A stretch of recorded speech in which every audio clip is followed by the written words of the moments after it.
morning, salibonan, dumelang, mangwanan, mamkase, guys, mamkase. And goeiemorgen. I can greet, guys. I can greet. One thing about me, I can greet in all the different languages, but can I speak it thoroughly? No, I cannot. But that's besides the point. Thank you so much for joining in, guys. Thank you so much for clicking on this video and for showing me support to every single person who has been returning, watching every video. I appreciate you. So from me to you, thank you so very much.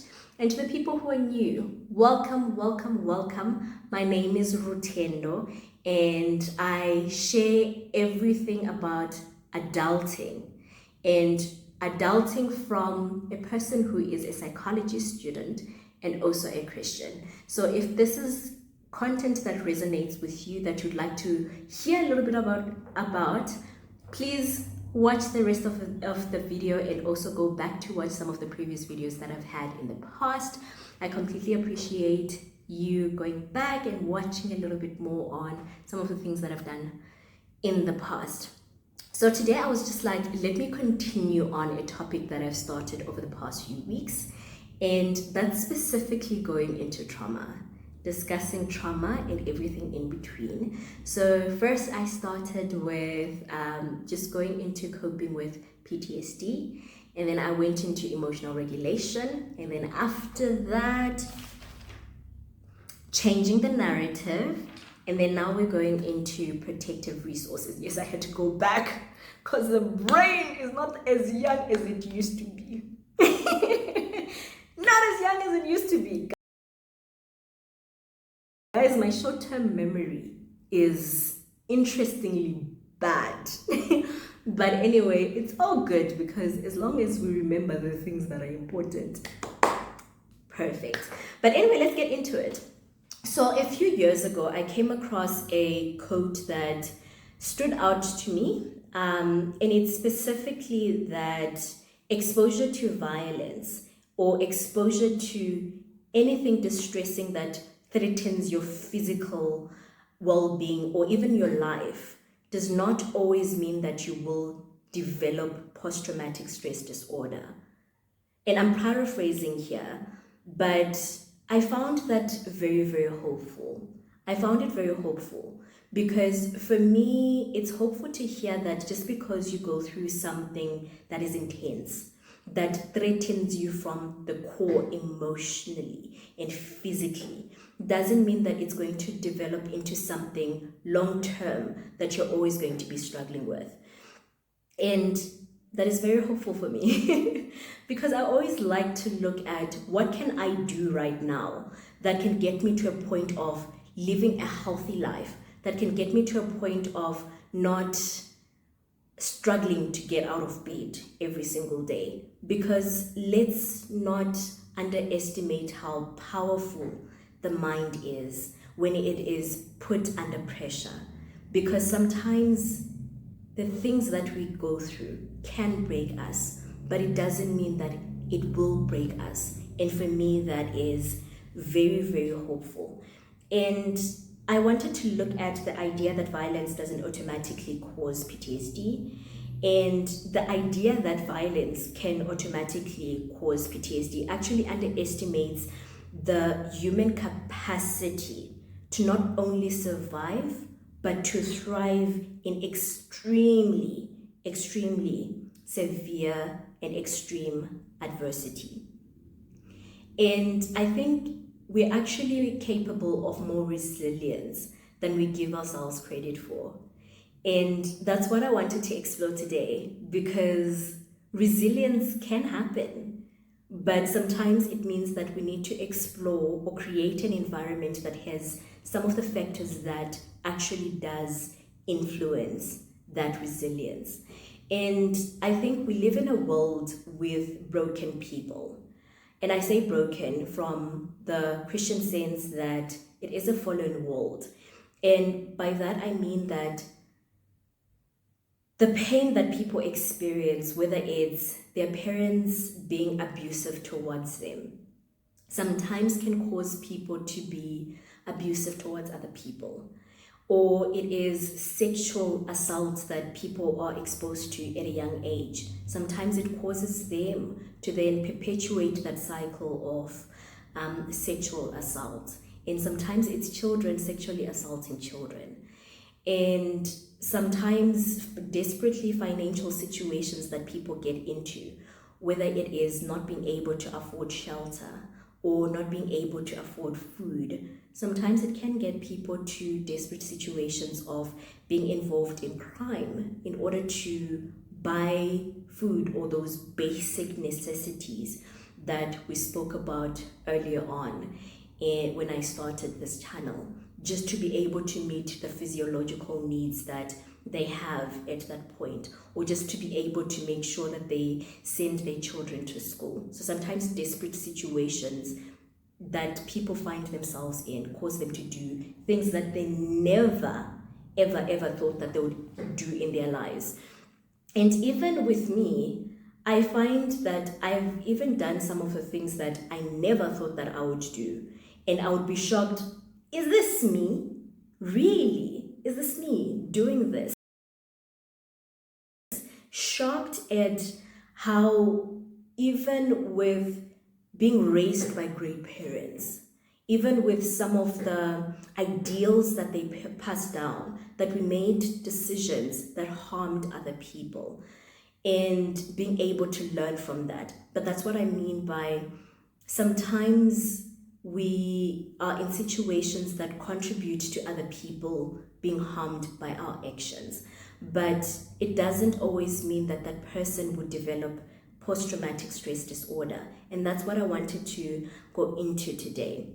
And I wanted to go into it from just looking at individual factors that can contribute to a person developing that resilience and not developing post-traumatic stress disorder, as well as on a family level, some of the things that can help in protecting people.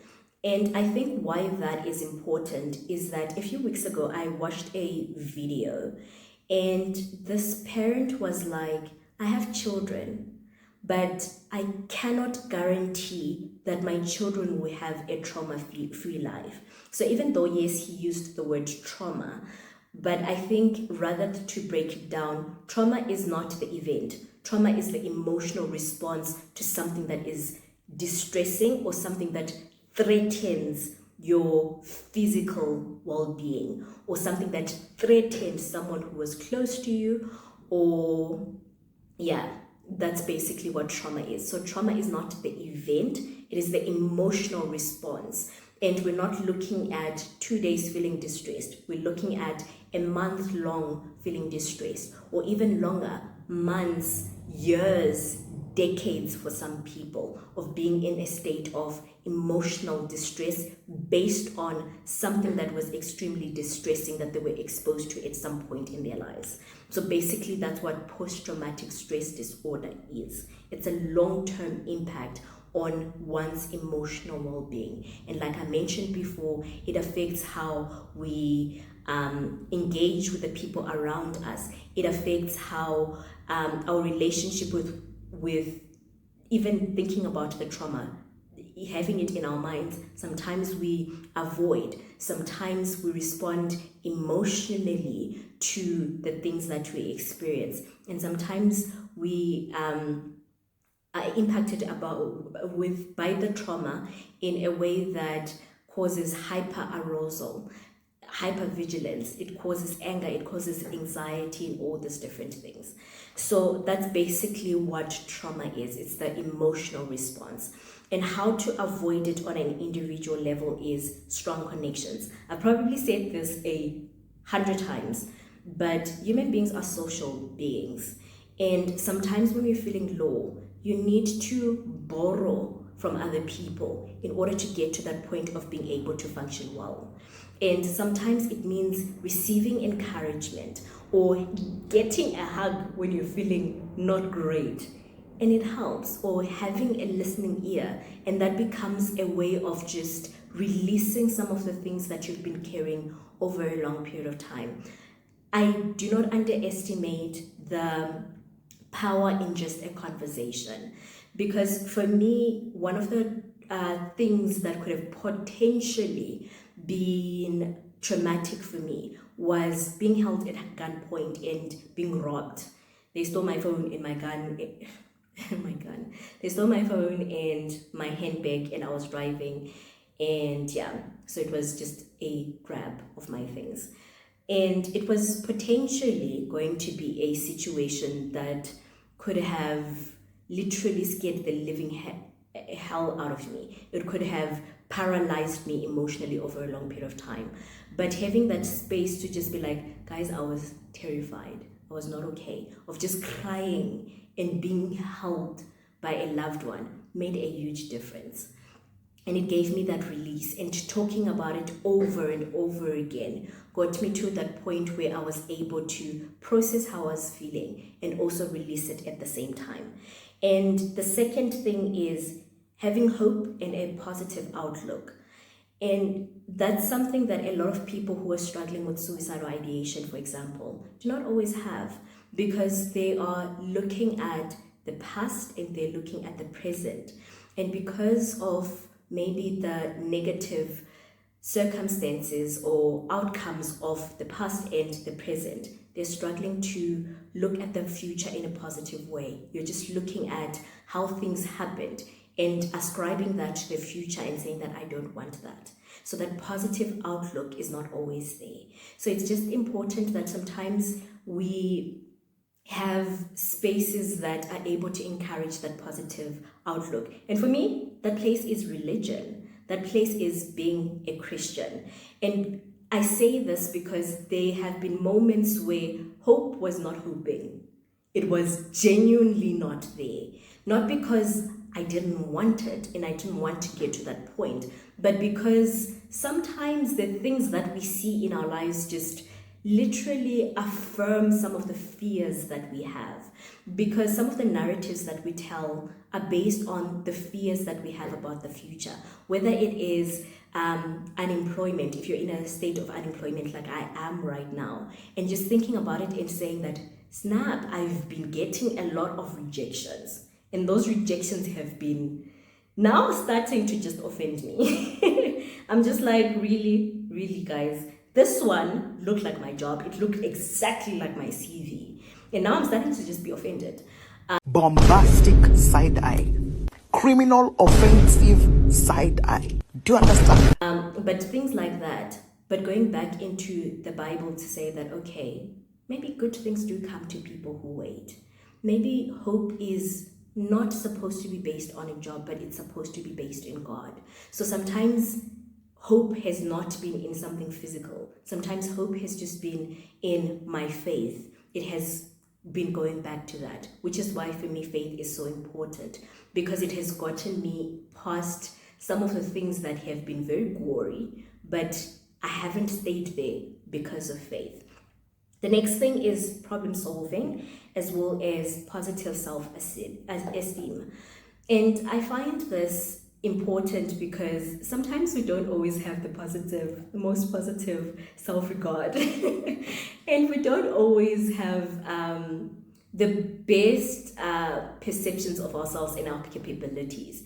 And sometimes we literally need to go back and look at some of the things that we survived, or look at some of the things that we were able to contribute to in a positive way. Because when I say imposter syndrome, sometimes just that's the things it does. Because it comes from a place where we don't always look at what we're capable of. And we're just looking at the situation and we're like, this is too big. I cannot. I need to go back. But sometimes we really need to look at what we're capable of, what we've already done, the results that we've already produced, because we've probably survived more than we give ourselves credit for. And I hope that by looking at that, it builds your self-esteem to a place where it is able to help you survive some of the things that you tell yourself might be a little bit difficult. And the next thing is good mental and physical health. So the mind and body is very much connected.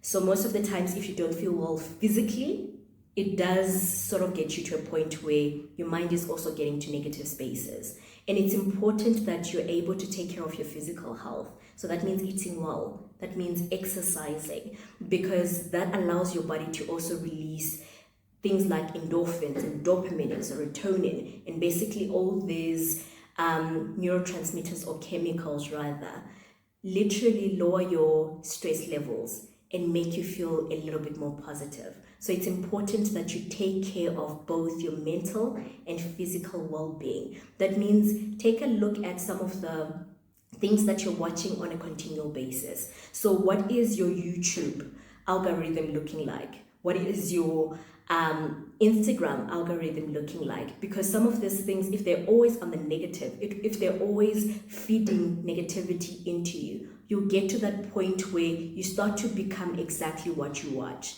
You start to become what you watch in terms of movies, what you watch in terms of the series that you consume. So it's very important that you also take a look at that so that you're able to become what you're hoping to become. And sometimes it means that curating what you're watching to be a little bit more hopeful, to speak life into you rather than take away from it. So for me, I'm always watching things that inspire me sometimes, looking at, okay, I'm looking to grow my skills here, so let me watch things that specifically work on building those skills. Or I'm looking at growing my faith here, let me watch things that grow my faith there. And the last thing is skills and talents. Always be building in areas that you don't always feel confident in, so that you can also work on that self-esteem that we spoke about earlier.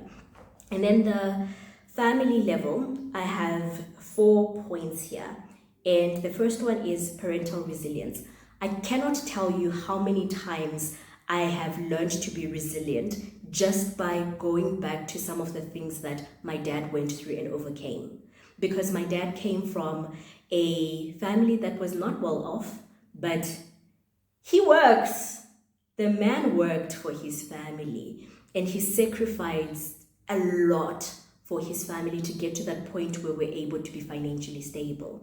And just looking at how he didn't give up, looking at some of the energy that he put into a lot of things, it motivates me. So sometimes if you have children, the way that you are leading your life is the way that they're able to learn from. It's not always words that matter. Sometimes it's leading by example. How are you living your life? How are you showing the example of resilience so that your children are able to copy that? The next one is knowledge of the level of development. So I think it's important to know which level of development your child is at, so that you can have practical conversations about some of the things that they might be curious about, or some of the things that they might be experiencing. Because I do think that within family settings, we don't always have enough conversations about normal stuff that people struggle with. I do think that to some extent, every parent has probably experienced a moment of struggling with unemployment. But it's not always conversations had with their children about, okay, this is how I dealt with it. Or even conversations about when they start dating, am I beautiful? Or how do I handle certain things? Sometimes some of these things are normal, but we don't always do a good job of preparing our children to be able to experience some of the normal things that we have sort of overcome. So I think it's important for you to take note of some of the things that you experience during the different levels of development, so that when the time comes and you have your own child, you're able to transfer the skills that you learned so that they are able to get to that point of also overcoming like you did, because you overcame, and we're proud of you for that. And the next thing I have here is support. Okay, I don't know what I wrote here. Fun. I'm just gonna skip it. Okay, so the last thing that I have, because I'm skipping the other one, is parental supervision. I think I'll figure it out later on. Parental supervision.